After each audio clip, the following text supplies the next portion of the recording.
What are you attracted to? What is it that moves you in this life? There's something that gets you up off the couch. What is it? Gold or God? You choose. For where your treasure is, there will your heart be also. Which one is the greater appeal to your soul? Which one's driving you? Which one gets you up in the morning? Which one lifts you off the couch? Which one will cause you to risk life and live? Gold or God? Do you really trust him? Do you believe that his word is in fact the word of God and wholly backed by the integrity of the Almighty? He promises to back those who believe, and he cannot lie. So are you willing to lay it on the line in this generation to prove your God faithful? Or are you one of the humbugs? I pray thee, have me excused. You're busy. And so though we have a dying world out there, and some of them right down the street, I pray thee, have me excused. I'm not one that can really accomplish that. Well, C.T. Studd was 52 years old on death's doorstep. He said, God, don't pass me over. You see, there's a discrepancy between us and C.T. Studd. We need what he had. Do we have a C.T. Studd in our midst that's willing to say, I don't care what it comes with. They're lost. There are those needful of Jesus Christ. God, send me. Would you rather that someone else go instead? Oh, God, thanks for bringing that up. Yeah, I think in this situation, it probably would be good that someone else went instead of me. I mean, I think, could you give me a few other options? Because that option really just doesn't resonate with me. Do you have like a longer list and I can just sort of pick which job description I would like? Are you gonna let someone else get the job description that God designed specifically for you? Do you have a limit to your obedience? It's like, I will follow God to this point, but anything beyond this point is extreme. Who came up with that? Doesn't God own you? Don't you realize that he purchased your body? You belong to Jesus Christ. You submitted your life to him. He can do with you what he wishes. So who are you to give your life to Jesus Christ and then define the terms of how he will use your life?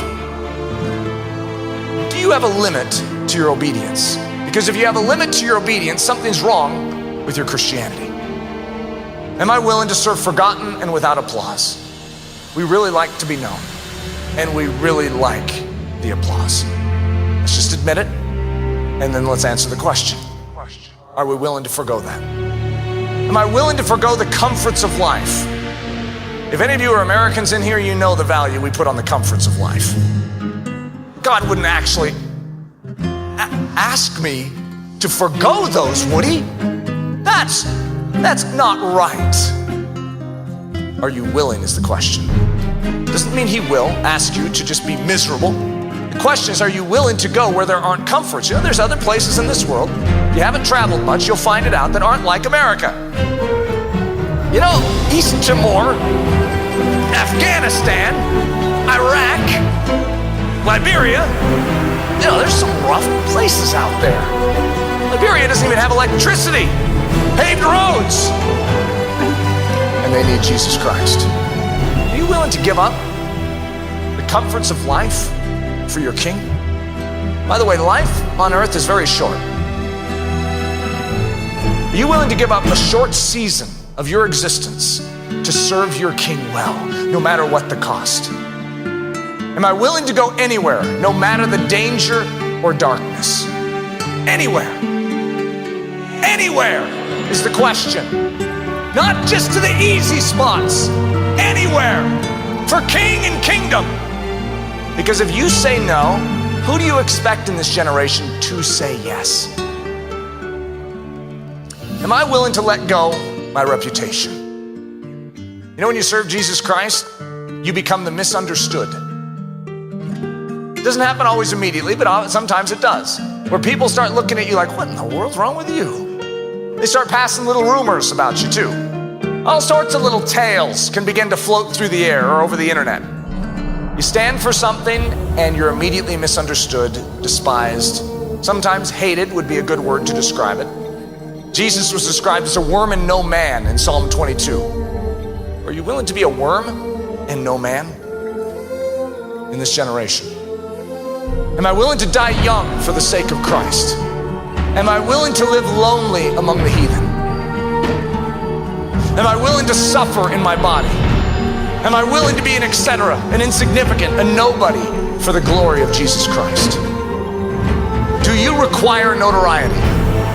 Are you willing to serve unnoticed?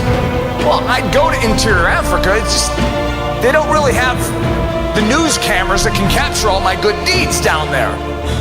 I need to be noticed. Doesn't God want us to be famous so that he can make a name for himself? If I increase, maybe he can increase that way. No, actually the pattern for him increasing is you decreasing. That's the great secret for increase in the kingdom of heaven. We get out of the way. Are you willing to be one of Christ's etceteras, or must you be one of Christ's somebodies? Is this for your reputation or for his? I want you to realize what we're defining here isn't extreme Christianity, it's Christianity. It's the way it's always been. Gold or God? Which one lifts you off the couch? Which one will cause you to risk life and limb? Gold or God? Which one would you gamble to get more of? Because men and women all throughout history have gambled to get gold. But which of us is willing to gamble our lives and put it all on the line to get more God? More God. More God. Gold or God? You choose.